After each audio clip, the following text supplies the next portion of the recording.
afternoon folks, it's Andy here from Bushcraft. Hope you're having a nice day and welcome to another video.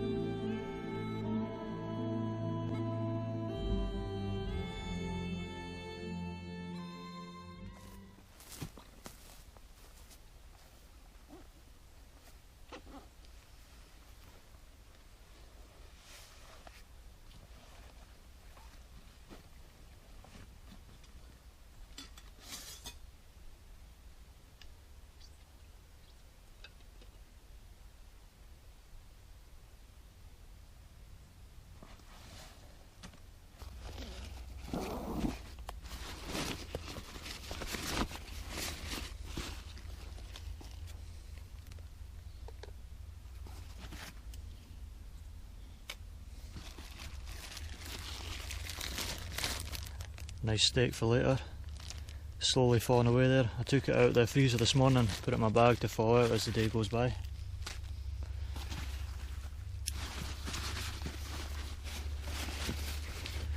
Got my Caveman SF dry bag in here. Got a book for later on. Bit of trail mix to snack for the rest of the day before I have my steak later on. Got a couple of boiled eggs, a couple of eggs which I'll boil in the morning for breakfast along with some porridge.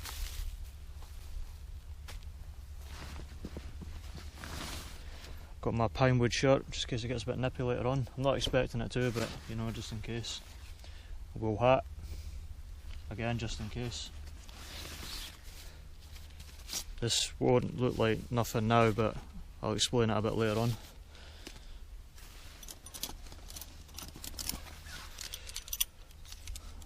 Got 4 tent pegs, and this is an aluminium hoop for my bivy bag. I'm going with it today, the DPM Dutch military Gore-Tex bivy bag. I'm going to be sleeping inside that tonight. And then the bottom I haven't got it out yet, but I'll get it out once I've got the bivy bag set up. And the bottom is my snug pack jungle bag with the wool blanket modification I've done. And then here, that's my foam sleeping pad. It's not the best, it's just a, to be honest, just a naff £5 one off of Amazon, but it does for the warmer months of the year. I'm going to start getting everything set up now.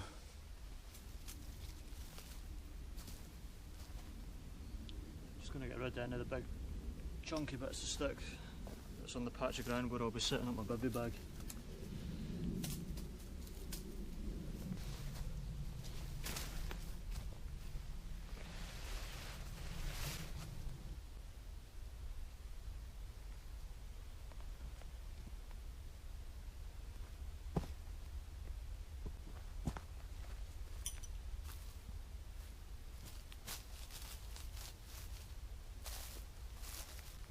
So this is it pretty much set up.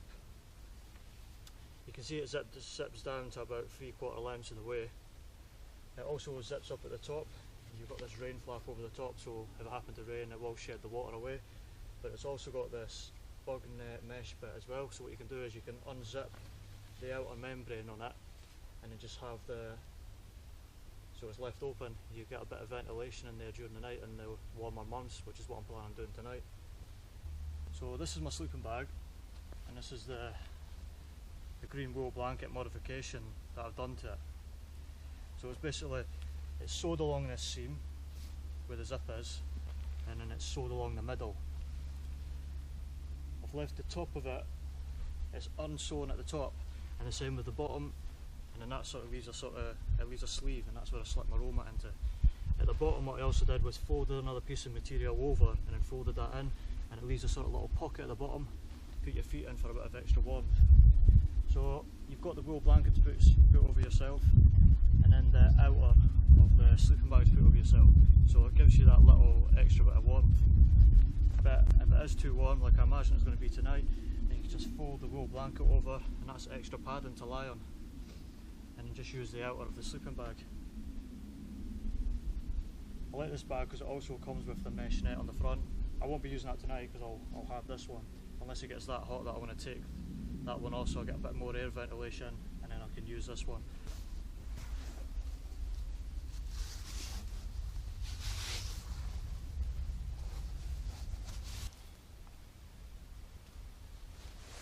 So that's that, that's all ready to go inside now.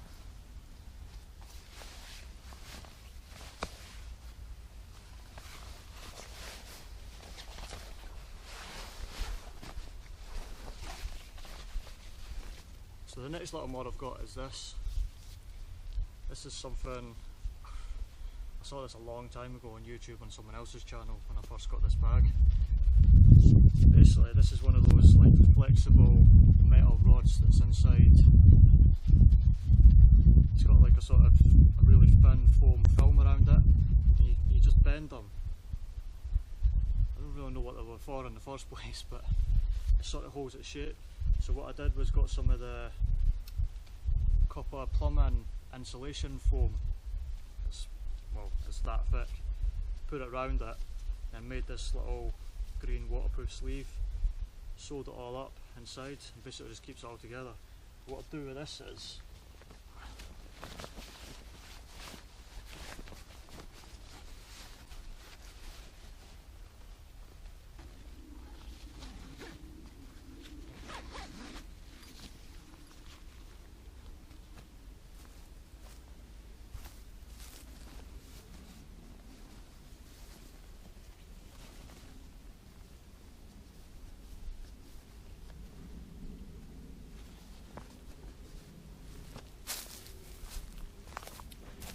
so obviously the idea behind it is to make it a more tubular design.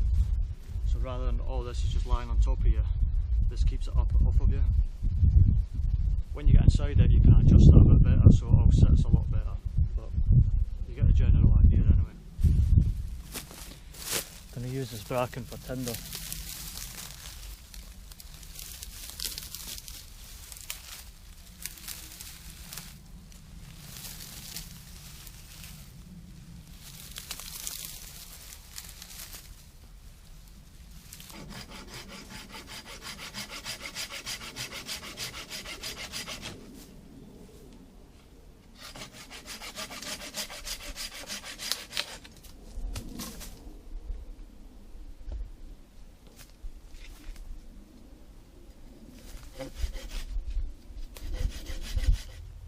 So this video is going to be a solo wild camp. I'm going stag this time.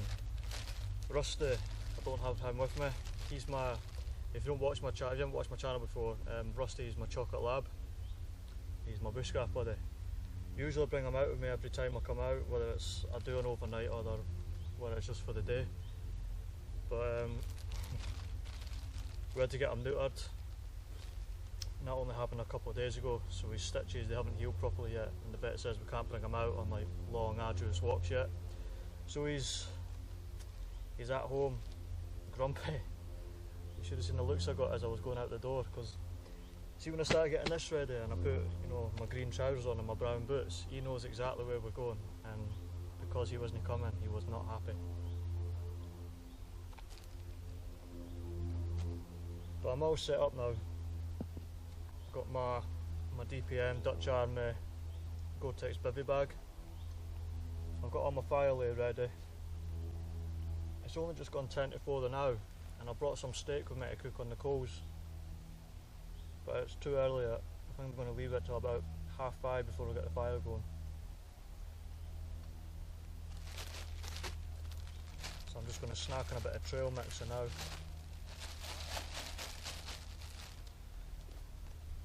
Read some of my book, chill out for a bit.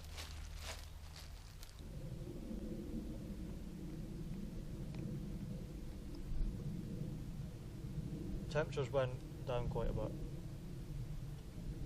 Well, I would do it later on, but when I first got here, I think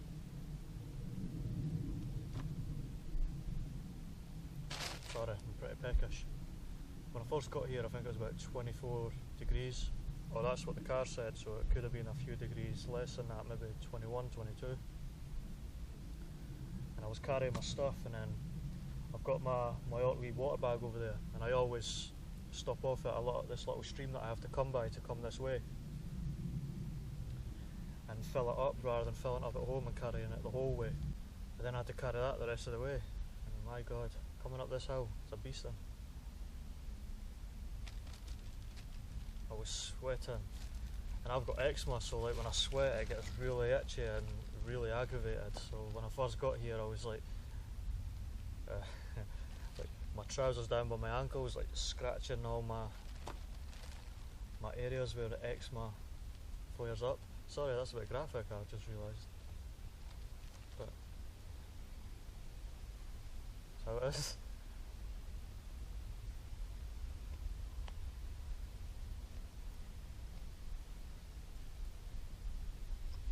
Don't see much wildlife today.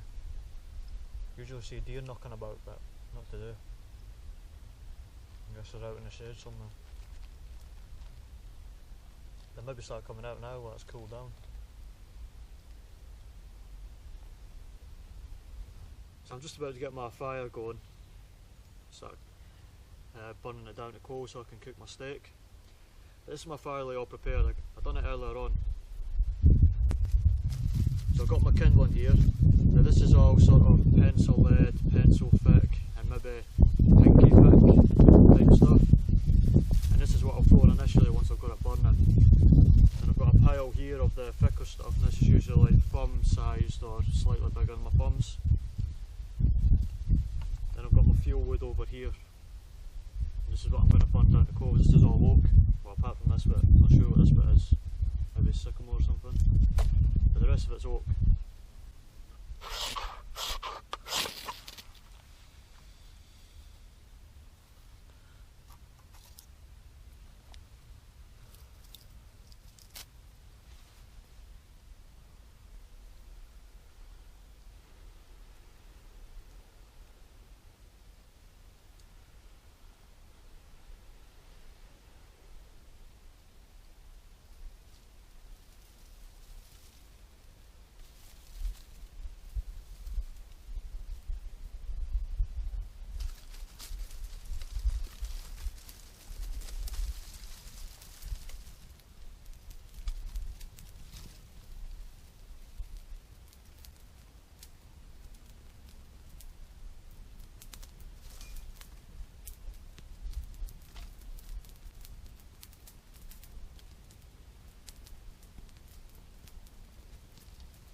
So I've got the fire going.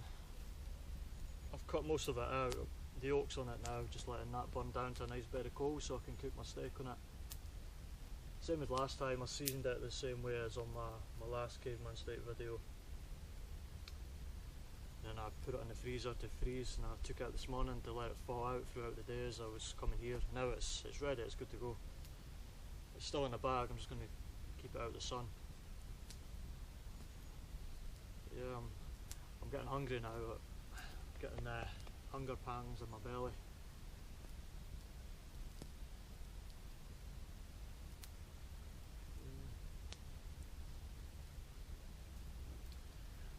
I was watching one of Joe Robinet's videos on YouTube the other day. It's not one of the, I think it's, I don't know how recent it is, it's one of the ones that managed to slip by me, but I watched it. And at the start of it, he's advertising for a shaving company, one of their new razors that they're putting out. And so I watched the rest of the video, but I read some of the comments, and he was getting a lot of grief from people saying how he was a sellout because he was advertising and making money off his channel. I was just thinking, how could people get angry at him for doing that? You know, I mean, how successful his channel is, the amount of effort he puts into his video, he blatantly, you know, invest pretty much most of his time into that channel to make it as successful as it has been, or is, so sorry. And if he's found a way to make a living, I mean, he loves it, and you can see it in his videos. He's by far the best YouTuber out there in like bushcraft camping side of things, and you can see that he loves it. And if he can make a living doing what he loves doing, I don't see how people can get their back up because of that. I mean, I'll admit now, if if I could go into my boss tomorrow and quit my job and invest all my time into my channel and, you know, make it successful enough so that I could make a living from it, I would. And I really would. I love coming out here. And if anyone who can make a living doing what they love is really lucky. And for you to get annoyed about it, I don't really get. I mean, if you take Ronaldo, the football player, there was a time when he used to just play football in a field with his mates, just running about and having a jolly, you know. But now he gets paid millions to do it for a living. Or Lewis Hamilton, you know, there was a time when he would just turn up on track days and, you know, thrash his car around the track and, you know, just enjoy himself. Well, now he does it and he gets paid a living for it. You know, he's millions and millions of pounds for it. Well, no one bats an eyelid at that. Are they sellouts? Would you class them as sellouts? So, nah, I don't get why people got so annoyed about it, or get so annoyed about the fact that even Survival Lily, you know, she makes a living from her channel and people get annoyed about it. The way I see it is good on them. You know, if you're lucky enough to make a living doing what you love, then you should.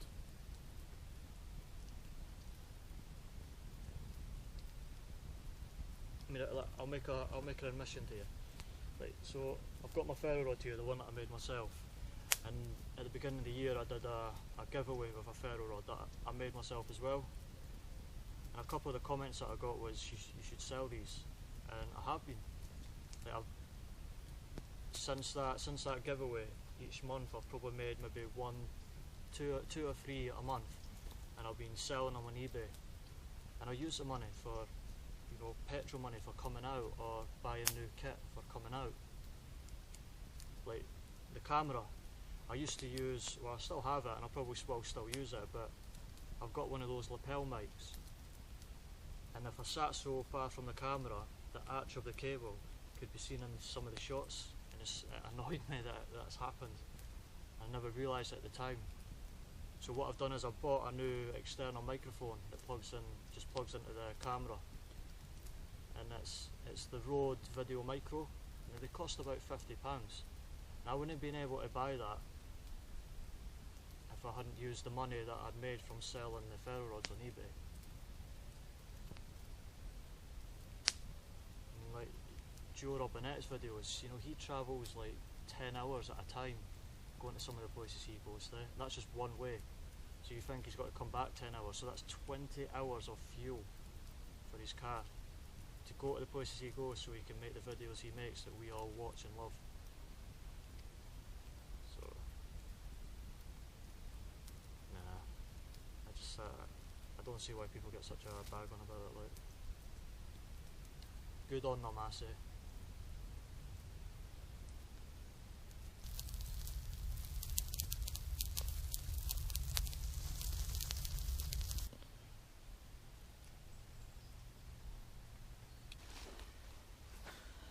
Here we have it, another juicy steak. I cooked it a bit longer today, accidentally, so it's maybe a bit more pink in the middle, but around the edges it's not. But either way, man.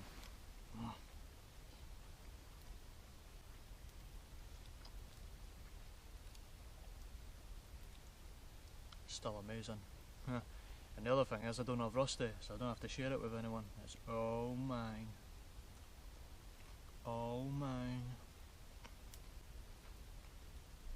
I love putting the seasoning on it beforehand and letting it sort of steep in its season for a few days. It's amazing. It's a bit pinker in the middle now.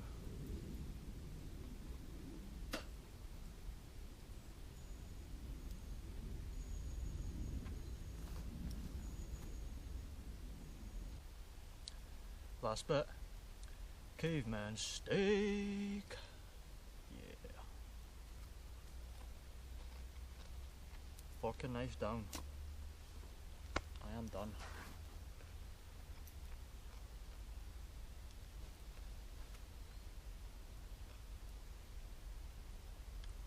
always good.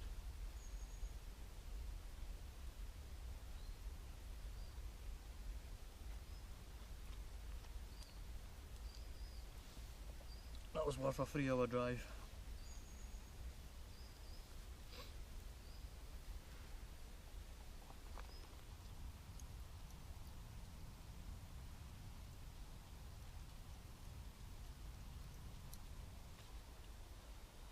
Well folks, it's getting to that time now.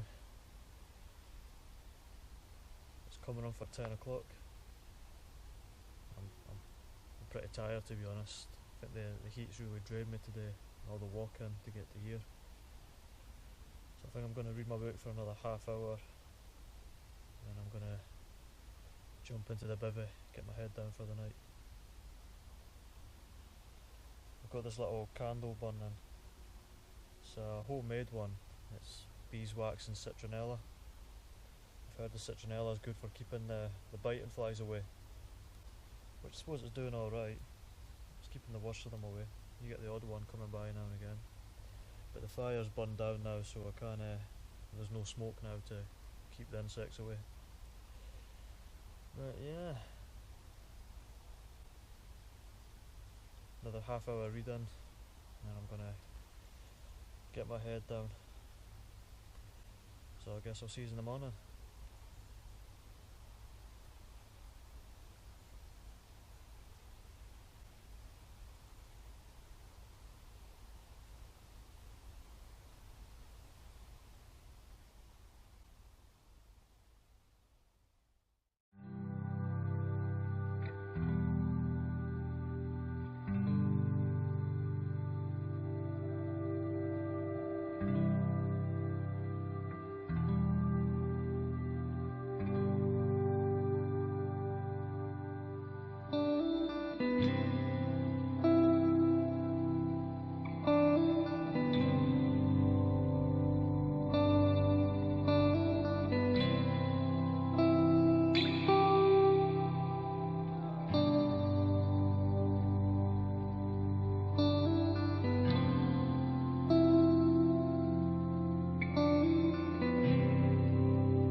When I get home.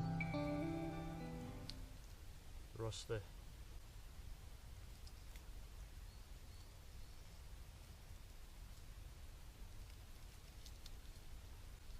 Feel bad not being able to bring them out, but needs to let his stitches heal.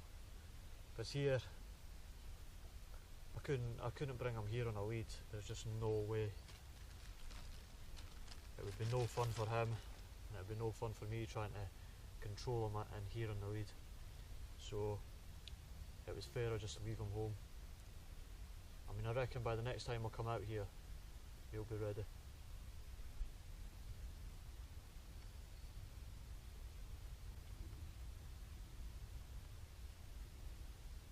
Nothing fancy, just a boiled egg.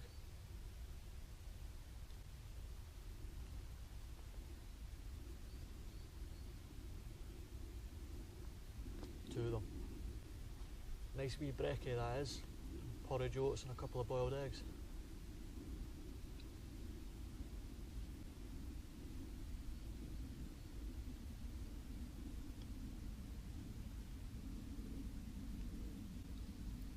I think next time I'll bring bacon. Some bacon in. With bacon and fried eggs. Or bacon and omelette.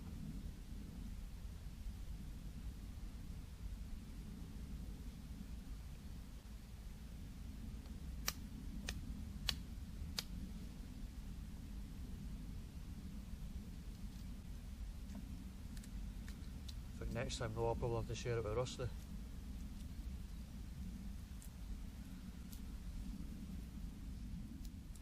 Well folks, I'm going to get heading off. I won't bore you with the walk back to the car, but thanks for stopping by again. As always, really appreciate you doing so. And if you haven't had the chance to do it yet, please subscribe and leave a comment. And I guess I'll see you in the next one. Take care.